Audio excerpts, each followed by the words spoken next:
70% contained. So these are some of the larger fires. The one remaining fire I wanted to highlight is a fire that may not be as large in scale and scope as the LNU or SCU, but is precious in terms of the impact on the resources. This is near some of the world's most majestic sequoias in Tulare County.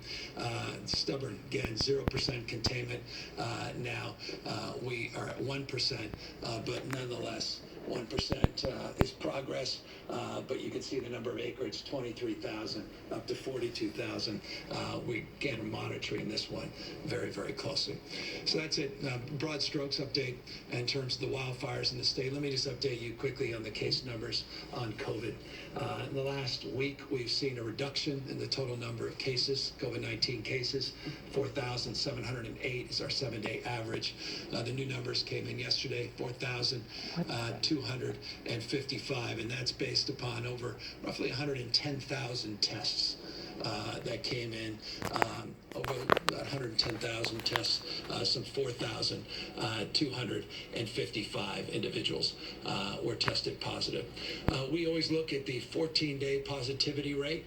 You can see this positivity rate now down to 5.1% in the state of California.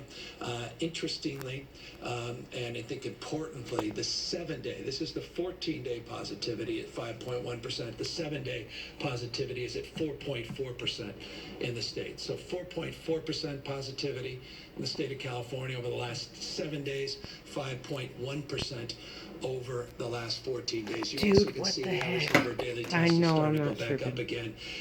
The impacts of those fires, as we make progress in the fires, we'll get those testing numbers back up, now getting close to an average of 110,000 over the last 7 days.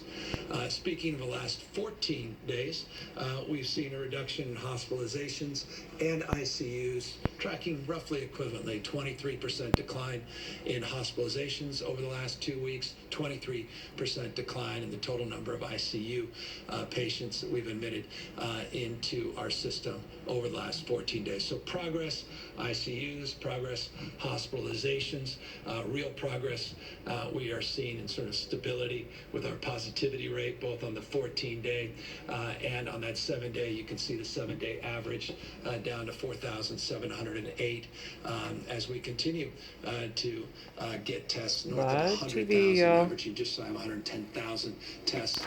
That's a good sign, but nonetheless, it is a stubborn sign. All of these slides stubborn in terms of the ongoing reality and the importance with that reality to extend a reminder to each and every one of you of the power and potency of the decisions you've made to date that have helped us through this latest increase in cases, and that's wearing those masks, physically distancing, washing your hands, and minimizing mixing. And I know this has become rote to you, and every time you watch these presentations, I repeat this mantra over and over again, but let me do it in anticipation of this weekend, this 3-day weekend, the importance of this message, the importance this weekend of wearing the mask, the importance this weekend of trying to avoid and minimize outside of your household mixing with different households and cohorts of individuals, strangers, even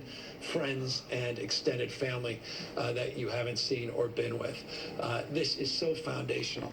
We saw this a few months back. We started to see progress over an extended period of time, and invariably people said, well, looks like we're out of the woods, looks like we've tamed this transmission, and we can go back, even with modest modifications to the way things were.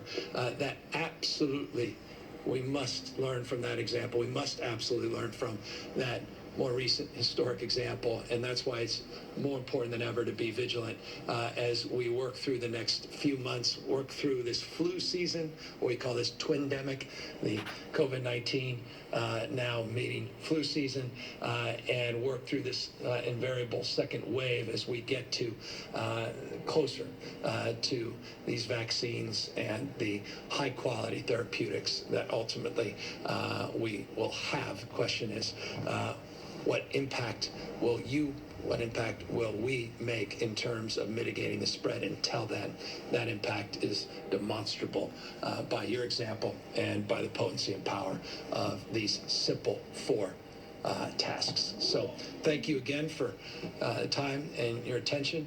And again, forgive us for being a little bit over the map today on evictions and homelessness, but I think they're profoundly connected, as they are equally profoundly important at this moment.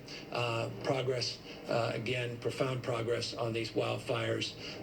And I cannot express more my gratitude to all the CAL FIRE men and women and all the mutual aid from across not only the state, but all across the country that's really done an extraordinary job at this historic moment with these historic wildfires in this state. All right, Governor Gavin Newsom talking about, as you just heard him say, he talked about rent.